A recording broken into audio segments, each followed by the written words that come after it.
Hi everyone, hope you're doing well from wherever you're watching this channel, depending on the time zone. Now, the finance bill is coming for the year 2026-2027, and that budget definitely has been prepared.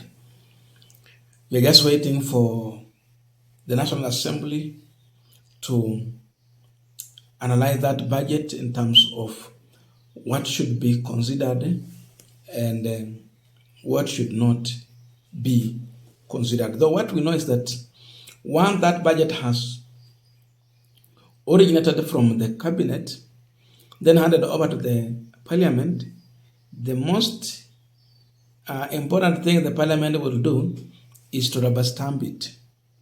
Remember, the other time when we had Gen Z uprising,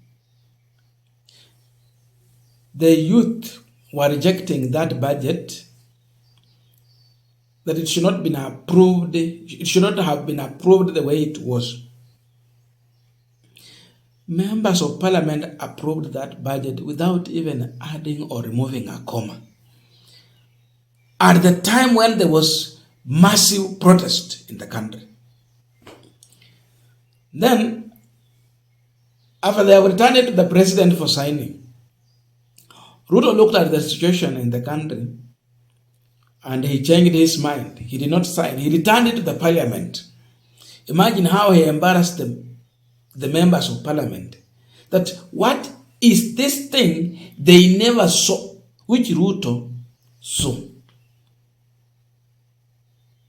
Ni kitu gani cha hawakuona Ruto tu ndiye aliona, alafu akasema rudisheni hii kitu. So look at that. It tells you we have a parliament that is captured by executive. So this year again, it is coming. And Ndindi Nyoro is revealing something here about how that budget has been prepared. When Ndindi Nyoro talk, he talk from a point of experience because he has served as the chair of the budget, where it is prepared, where the allocations are done and all that. And he is alleging that in the budget that is upcoming, there is budget money hidden inside that for the 2027 campaign for the ruling party UDA. Fake budget to raise funds for Ruto's campaign. And he's saying that he know the holes,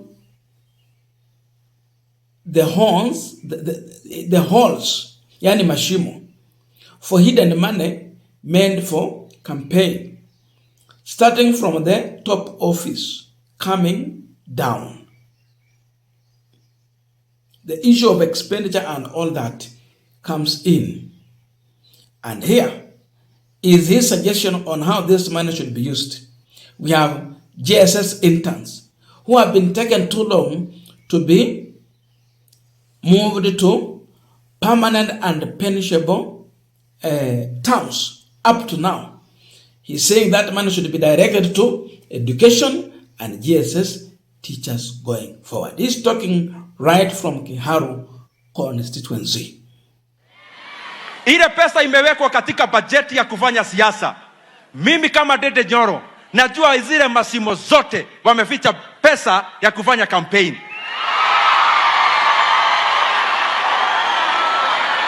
Mutoe na wauliza watoe hiyo pesa. Wakianza ofisi za mabwenyenye kule juu. Hiyo pesa ya kuhonga wa Kenya muondoe mulete katika elimu.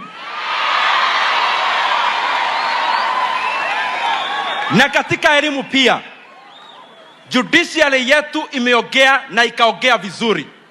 And our judiciary is very clear that hii maneno ya kupea our JSS interns prolonged internships, koti yenyewe imapiga hiyo marufuku. So I'm appealing to the government, the TSC. Wakenya na walimu wote wa Kenya wanasema hivi.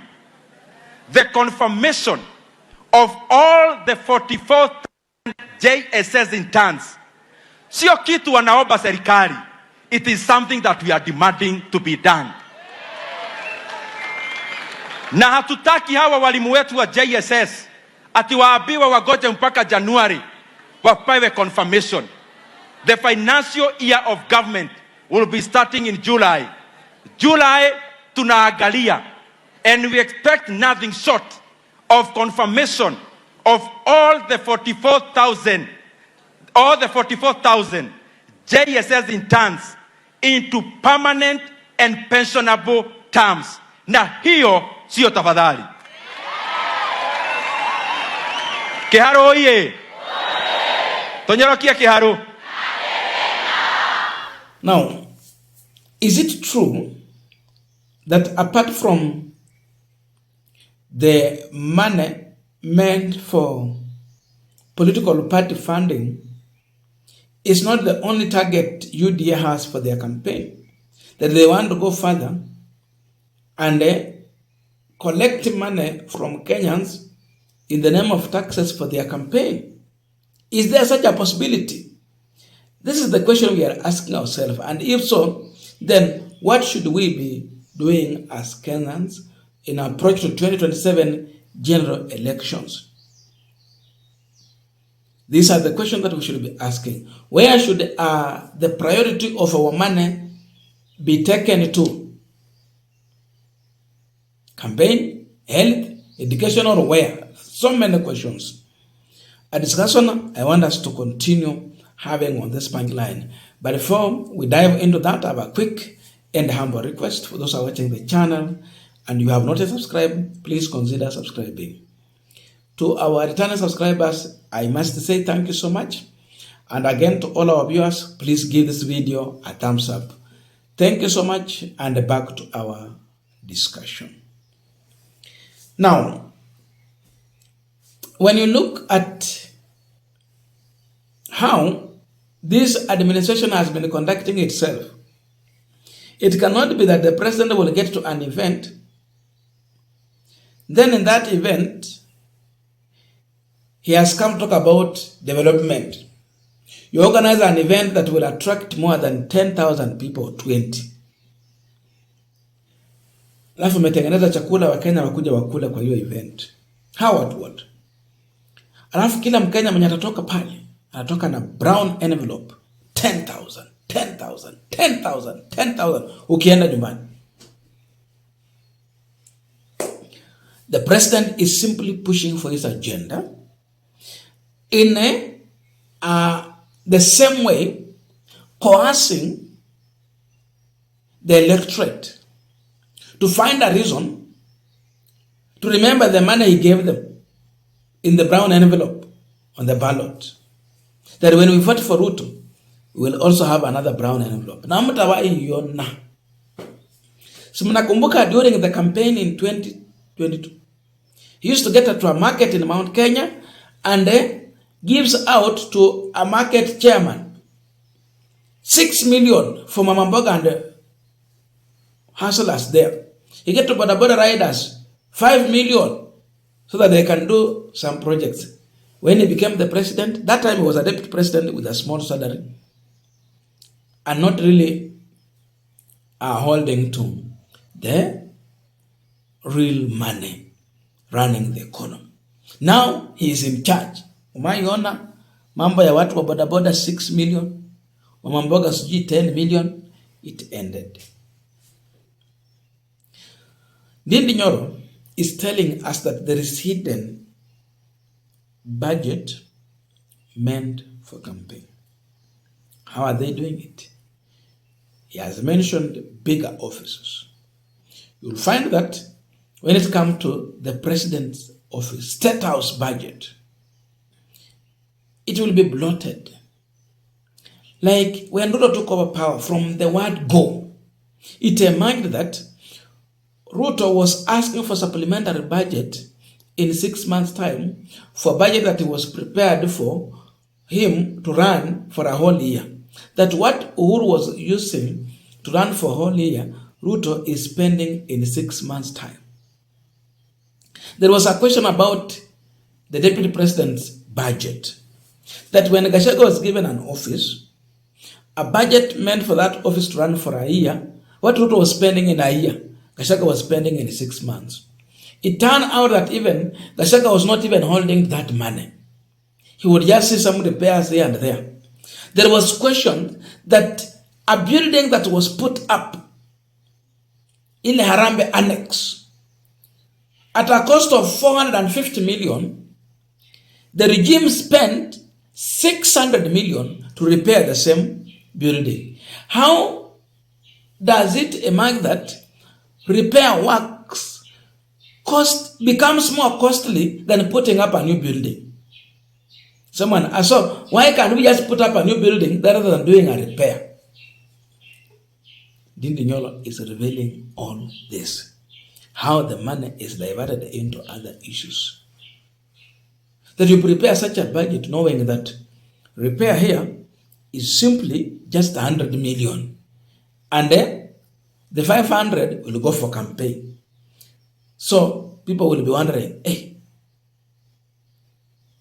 project the repairs imekuwa mingi and they're bloated, more expensive than what has been used to put up a new building. How? Hata wewe kwa nyumba yako niambie ni lini budget ya kufanya repairs here and there ishinde bei yenye amount ulitumia kujenga the whole house. It will never. Someone said repair is more expensive than putting. And no, I don't agree to that. But that's how they're spending. They have created another office, Prime CS. Here hatujawahi kuwa now they're testing how they spend there.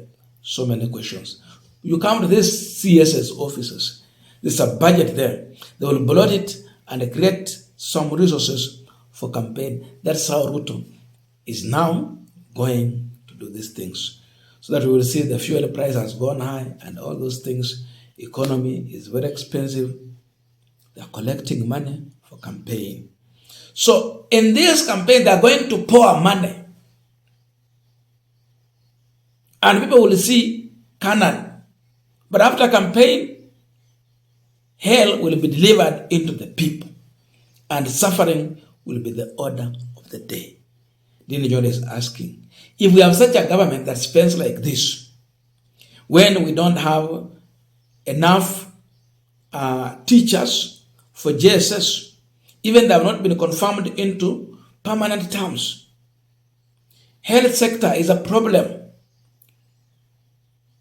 We have bigger problems in this country, but this is how this government is creating budget and spending. Where is the priority? For that reason, you have to consider before you vote for these people as they bring money to you.